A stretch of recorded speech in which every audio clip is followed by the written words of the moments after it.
Господи, Isuse Hrisте, Sine Božji, pomiluj mja grešnoga.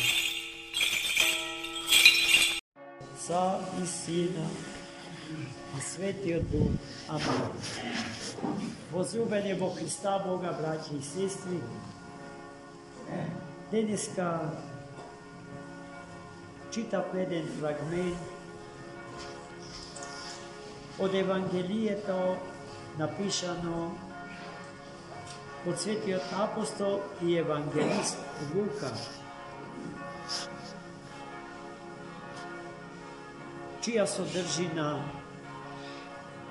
беше релативно кратка, но пребогата со пораки на вистинско сондирање на актуелните состојби во кои што предстојува и се одвива животот на секој од нас, посебно и на човештвото глобално.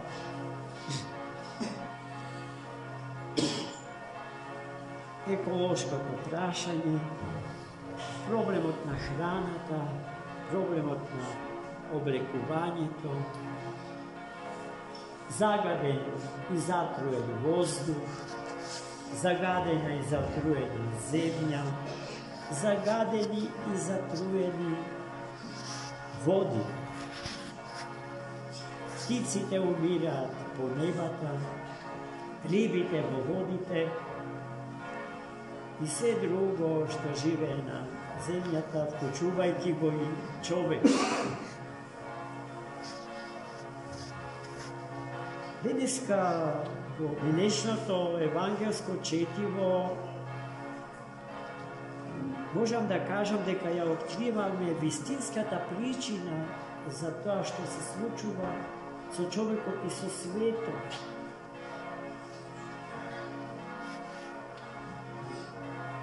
Најголема причина од се е прелестеноста на човекот да твори и да располага со она што му е дадено без Бога. Има потреба обезбожен, обоготворувајќи го светот во кој што живе и себе си, со себе си да го заземе местото на Бога. И тоа е резултат на себичноста, на егоизмот кој што целосно ги освои внатрешните простори на човек. Еве како тоа изгледа во евангелското четиво што денеска го читаме. Еден богат човек, откако го обработил имотот, дошло време да ги собере резултатите на својот труд. Тие биле огромни. Тој се соочил со тулкаво богатство на плодови, што не знаел што да прави со нив, па почнал да се мисли, да го измачува умот свој. Како да ги дособере сите тие плодови и како да ги смести во амбарите за кои што заклучил дека се премалечки за да соберат се.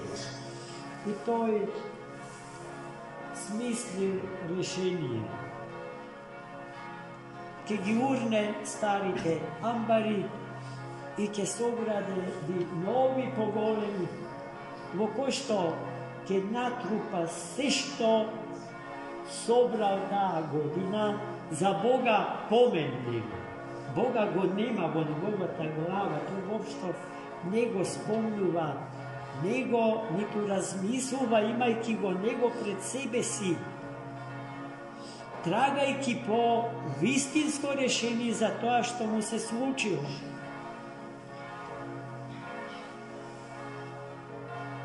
Не само што Бога го избришал од умот свој, туку го избришал и ближниот свој. Воопшто не размислувал дали покрај него живе уште некој. И дека тој некој, другиот покрај него, нема леб, нема жито, ги нема плодовите што тој ги насобрал во изобилие. И сето тоа му се случило затоа што Бог така благословил.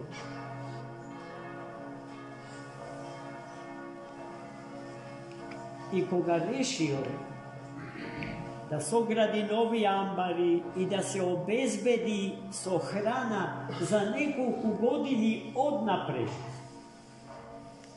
и да ја каже на душата своја: сега биди спокојна, мирна, јади, пи и весели се. Имаш резерви за неколку години однапред. И тогаш Господ се појавува во неговиот живот без негова волја, за да му го постави следново прашање: човече, што ќе правиш со сето тоа што си наумил да го направиш, ако денеска ја побарам твојата душа? Кому ќе го оставиш сето тоа?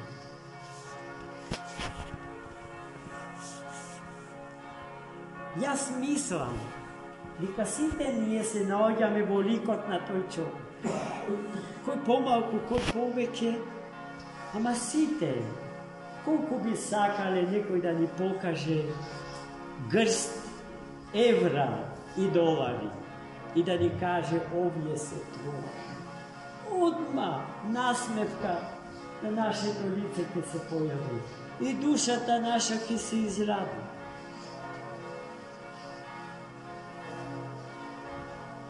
Ама ако некој ни каже: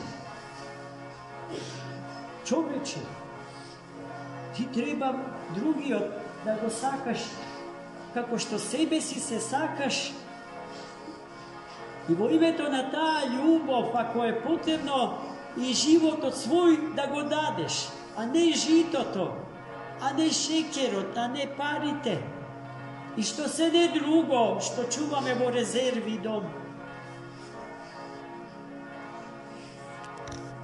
Крајот на евангелското четиво е прекрасен. Тој представува резиме и заклучок на се она што пред тоа е кажано. Така поминува, се мисли на тој лаком и себичен човек, секој од луѓето кој што собира земни блага за себе си, а не сака да се богати со Бога и во Бога. Зашто се си има своја смисла, свој корен, своја длабочина, своје зашто и своје зато. Ако Бога ради, се прави. Ако се прави зарад оној кому го должиме животот, кому го должиме постоењето, кому го должиме овој свет во кој што живееме и за чии господари самиот Творец не назначил нас луѓето. Но не за да здисуваме со тоа што ни е дадено, туку за да ја примиме одговорноста за она што ни е дадено. А тоа значи дека овој свет ни во сон не смееме да го уништиме зарад нашиот егоизам, туку да го сочуваме и да го разубавиме, и така сочуван и спасен и разубавен да му го вратиме на нашиот Творец и Спасител Иисус Христос. Амин. За многу години. Господи Исусе Христе, Сине Божи, помилуй меня грешного.